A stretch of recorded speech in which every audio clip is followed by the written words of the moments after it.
Hungarian Prime Minister Viktor Orban was almost attacked during a press conference in Strasbourg, France. According to European media, an opposition party member from Hungary ran up too close to Orban, shouting that he betrayed his own people and sold them to China and Russia.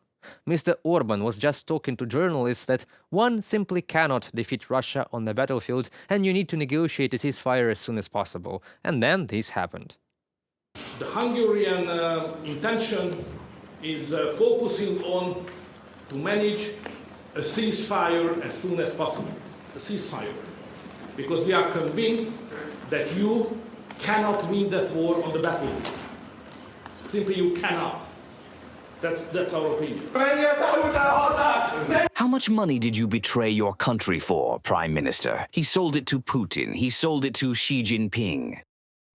And let's hear the position of NATO now. Then Prime Minister of the Netherlands, a good friend of Ukraine and democracy, now Secretary General of NATO, Mark Rutte, is very concrete in his words that describe the position of the majority in Europe.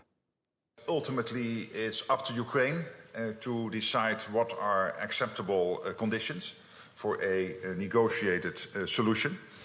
And also what are the conditions for engaging in talks with Russia. It's up to Ukraine, it's up to Volodymyr Zelensky to decide that. And what we need to do is to focus on what NATO can do. What NATO can do is help to strengthen Ukraine's hand by providing enough military support. That's why I'm so happy that next Saturday we will participate in the Ramstein meeting. And I think it is an excellent initiative by the American president to get us together at the leaders level in Ramstein next Saturday.